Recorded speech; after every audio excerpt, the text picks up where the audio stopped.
मैंने एक वीडियो बनाई जिसमें राहुल गांधी जी का जिक्र था, सिर्फ राहुल जी का। अगले दिन खबर आई सोनिया गांधी भी किसी मामले में पाई गई। नहीं साहब, हमने किसी को नहीं पकड़ा। हाँ, इतनी पकड़े तो जाएंगे। भोला चेहरा अभी पकड़ा कोई नहीं गया। ये तो अभी सिलसिला शुरू हुआ है। राजीव गांधी का तो जोर शोरों से कोई लिंक नहीं है ना। राजीव गांधी फाउंडेशन को पैसा कहां से आता है? उनके अपने दस्तावेज से चीजें निकलकर सामने आ रही हैं। कौन से दस्तावेज? राजीव गांधी फाउंडेशन को जॉर्ज सोरोस की ओपन सोसाइटी फाउंडेशन फंडिंग देती है। मैं फिर पूछता हूं जी, कांग्रेस पार्टी बताए, राहुल गांधी बताएं, सोनिया ताई बताएं, ये क्या घालमेल है रिश्तों का? कहिए ना, बताइए ना ताई जी, मुंह खोलिए ना, ये रिश्ता क्या है? देश जानना चाहता है। असल में मुझे ये लगता है कि अब के चाणक्य अमित शाह जी और सर्वे सर्वा तो खैर मोदी साहब हैं ही, और उनकी जो टीम है और आप जैसे स्पोक्स पर्सन हैं, कहाँ कांग्रेस को छोड़ोगे आप? सच्ची बात यह है, कांग्रेस ने कई दिन हो गए आज तक सांस नहीं आया। तो सारे भैया ने भाई मेरी राम राम। मैं जगदीप शर्मा, स्टेप अप जे सर यूट्यूब चैनल पर आपका स्वागत करता हूँ। भाई ये भाजपा वाले किसी के पीछे पड़ जाए तो बहुत मुंडे पड़े हैं। अरे नहीं तो प्यार से भी काम कर सकें यार। मैंने एक वीडियो बनाई जिसमें राहुल गांधी जी का जिक्र था, सिर्फ राहुल जी का। अगले दिन खबर आई सोनिया गांधी भी किसी मामले में पाई गई।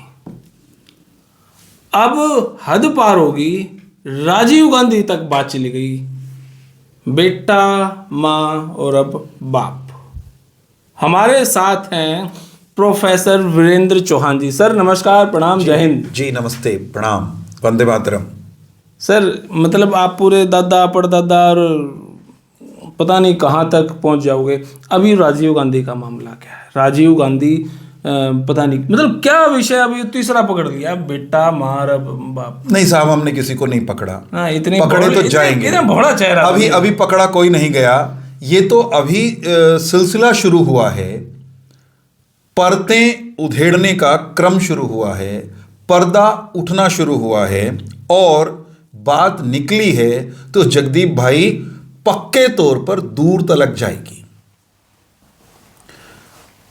राहुल गांधी जी सोरोस और उनके मित्रों के साथ मिलकर एक त्रिभुज चलाते हैं भारत के खिलाफ। जी, आज तक कांग्रेस पार्टी ने उस आरोप का कायदे से कोई जवाब नहीं दिया, अपना बचाव नहीं कर पाई। जी, सोनिया गांधी उन्हीं सोरोस के द्वारा वित्त पोषित फंडेड एक फाउंडेशन की अध्यक्षा हैं, और वो फाउंडेशन कश्मीर को भारत से अलग करना चाहती है।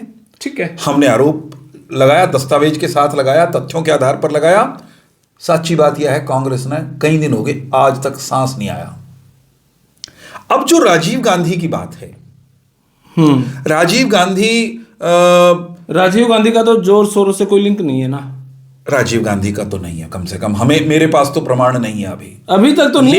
लेकिन राजीव गांधी के नाम पर चलने वाली संस्थाओं का, उन संस्थाओं का जिनकी चौधराहट, जिनकी हेडशिप, जिनकी चेयरमैनशिप सोनिया गांधी के पास है, उसका सोरोस से सीधा नाता है।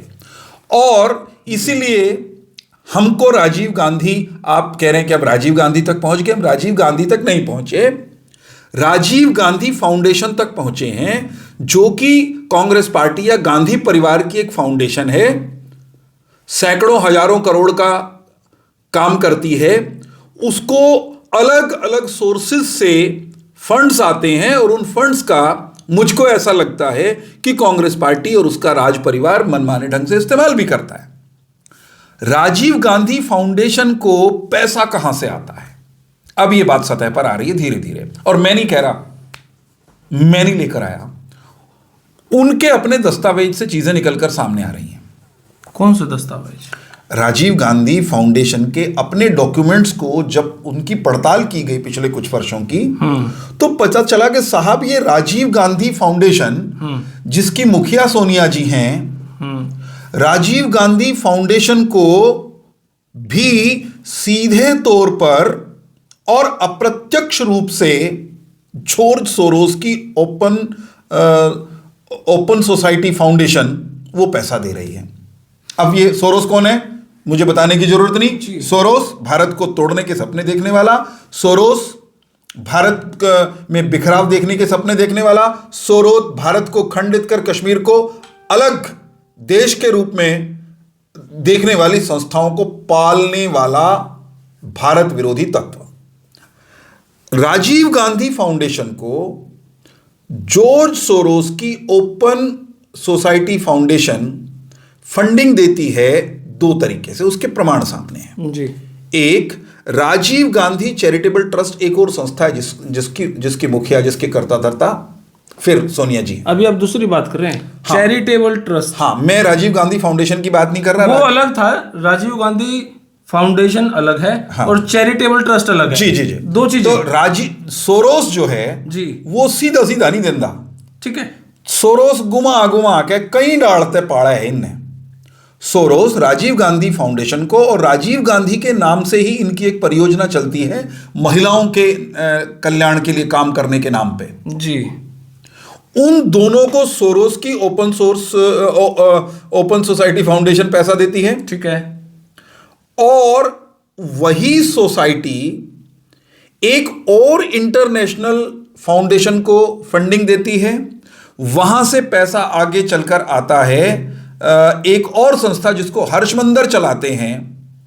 ह्यूमन राइट्स के नाम पर एक संस्था चलती है, लॉ के फील्ड में, लीगल क्षेत्र में काम करने का वो काम करती है। उसका नाम है ह्यूमन राइट्स लॉ नेटवर्क। एक मिनट, हर्षमंदर जी, आप पूछोगे वो कौन है जी। हर्षमंदर पर तीसरा नाम आ गया कोई नया। साहब, वो भी इन्हीं का नाम है, इन्हीं का नाम, इन्हीं का काम। हर्षमंदर नाम के एक कथित सोशल एक्टिविस्ट जी, जिनके बारे में अगर गूगल करोगे तो पता चलेगा भाई साहब शांति कार्यकर्ता है। अब ये शांति कार्यकर्ता करता क्या है? गूगल कहता है कि हर्षमंदर एक पूर्व भारतीय अधिकारी है जो कि शांति कार्यकर्ता है, शिक्षक है। और ये शिक्षक करता क्या है? थोड़ी सी रिसर्च करने पर पता चलता है कि हर्षमंदर वह व्यक्ति है, एनजीओ चलाने वाला, वामपंथी पृष्ठभूमि का, जो ह्यूमन राइट्स लॉ नेटवर्क चलाता है। और human rights law network Soros से पैसा पाता है, फंडिंग पाता है। और ये करता क्या है साहब? भारत के अलग अलग कानूनों के विरुद्ध कैंपेन चलाता है। कानून भारत के, इन कानूनों में ये खामी, इस कानून में ये खामी, अभियान चलाता है। हर्षमंदर भारत के कानूनों के विरुद्ध सुनियोजित कैंपेन चलाता है। इसका कोई एजेंडा है इस टाइप का? खुला एजेंडा है, ठीक है, छिपा हुआ नहीं है। ओके। भारत के कानूनों के खिलाफ सेमिनार्स और दूसरे कार्यक्रम करके, प्रदर्शन करके, प्रोजेक्ट्स को फंड करके, तमाम तरीके से वो भारत के कानूनों को खराब, गलत साबित करने के लिए एक अभियान चलाता है। इतने पे नहीं रुकता। हर्षमंदर वो व्यक्ति है जो रोहिंग्या घुसपैठिए हैं जी, जो भारत पर बोझ हैं, हिंसक हैं, तमाम तरह के संकट भारत के लिए पैदा कर रहे हैं, करते रहे हैं, भविष्य में भी जिनके द्वारा किए जाने की संभावना है जी।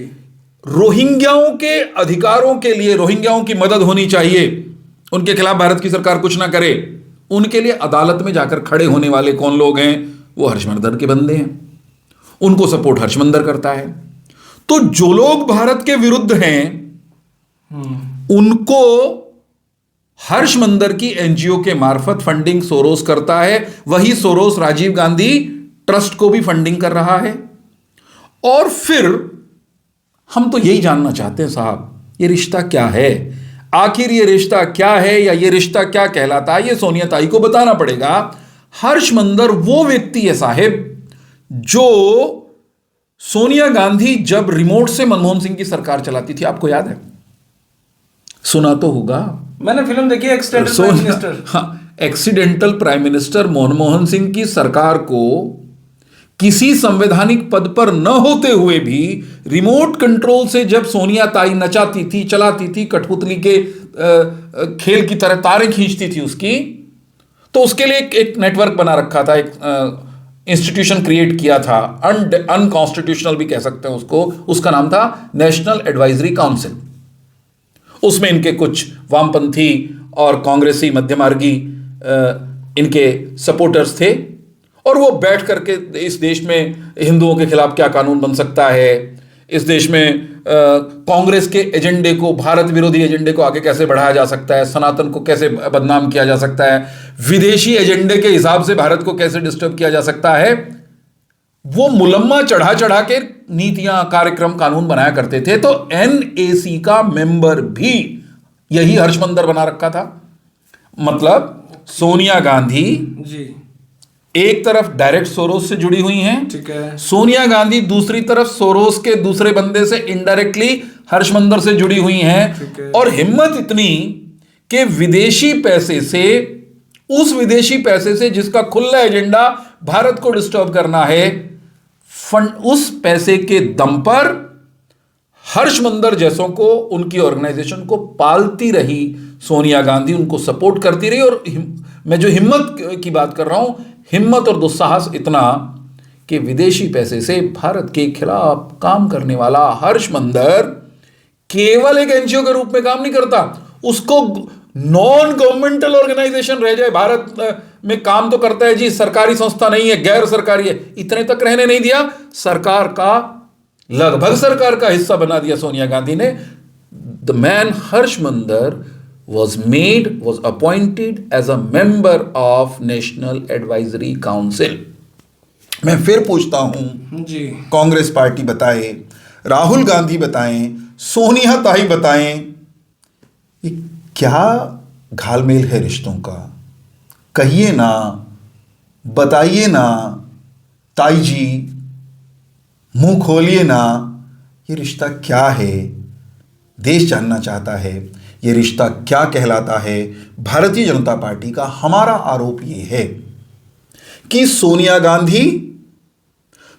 गांधी के अप्रत्यक्ष प्रत्यक्ष मित्र, सहयोगी, सहकर्मी सोरोस की मित्रमंडली, ये सब मिलकर भारत के अस्तित्व, भारत की संप्रभुता, भारत की सिक्योरिटी, उसके साथ कॉम्प्रोमाइज करने के लिए किसी भी हद तक जा सकते हैं और गए हैं। उदाहरण, अभी भी कोई उदाहरण है भाई साहब? उदाहरण है, उदाहरण पड़े हैं ना, सामने हैं। आप ये बताएं जी, चीन से तो आप ले रहे हैं फंडिंग राजीव गांधी फाउंडेशन में, ठीक है, और डोकलाम में भारत की सेना को बदनाम करने के लिए काम करते हैं। किया कि नहीं किया? भारत की सेना पर लांछन लगाए कि नहीं लगाए? भारत की सेना ने जब सर्जिकल स्ट्राइक की उस पर सवाल उठाए कि नहीं उठाए? देश की सुरक्षा एजेंसियों पर सवाल खड़े करना, देश के सुरक्षा तंत्र पर सवाल खड़े करना, देश की चुनी हुई संविधान सम्मत सरकार को उखाड़ फेंकने वालों के साथ एक थाली में खाना, एक साथ मिलकर संस्था चलाना। हमारा आरोप यह है कि कांग्रेस से सावधान। कांग्रेस अपना अस्तित्व बचाए रखने के लिए, अपने सर्वाइवल के लिए, कांग्रेस पार्टी किसी भी हद तक भारत की सेफ्टी, सिक्योरिटी, सॉवरेंटी, इन सब से समझौता कर सकती है। कांग्रेस ने किया है, भविष्य में भी करेगी। भाई इससे ज्यादा और क्या बात करें? असल में मुझे ये लगता है कि अब के चाणक्य अमित शाह जी और सर्वे सर्वा तो खैर मोदी साहब हैं ही, और उनकी जो टीम है और आप जैसे स्पोक्स पर्सन हैं, कहाँ कांग्रेस को छोड़ोगे आप?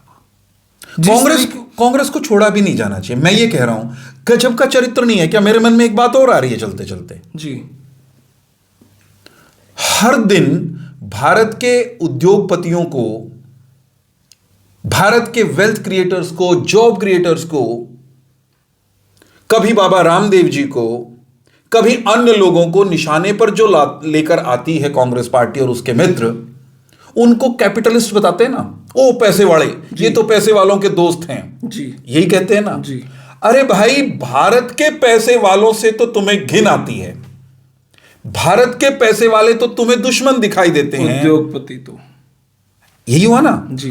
और अमेरिका के पैसे वालों से पैसे लेकर आप अपनी फाउंडेशनें चलाते हैं। अमेरिका के भारत को तोड़कर अपना कारोबार चलाने का सपना देखने वाले अमेरिका या अन्य देशों में जिनकी जड़ें हैं, उनके साथ आप मिलकर काम करते हैं। तो आपके राष्ट्रीय चरित्र पर सवाल क्यों नहीं उठेंगे?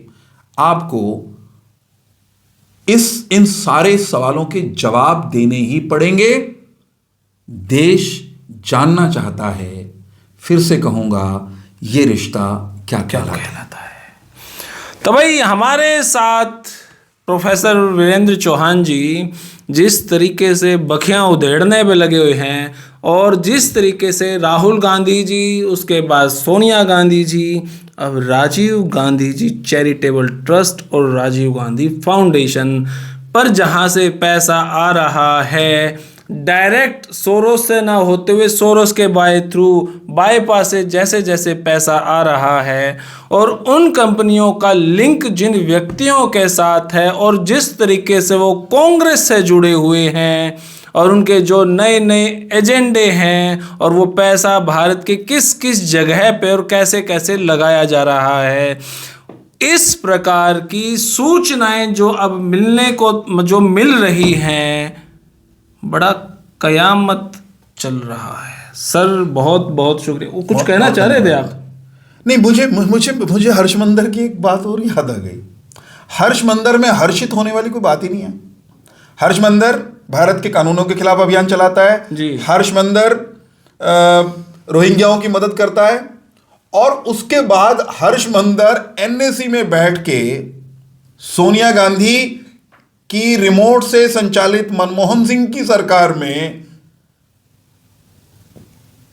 कम्युनल वायलेंस बिल लिखता है। कम्युनल वायलेंस बिल लेकर के कांग्रेस की सरकार आई थी। एक ऐसा कानून था, कौन सा कम्युनल? एक ऐसा कानून था जिसमें सांप्रदायिक दंगों को रोकने के नाम पर, अच्छी चीज है ना फिर ये तो साहब, फिर इस पर अलग से बात करनी पड़ेगी बहुत विस्तार से।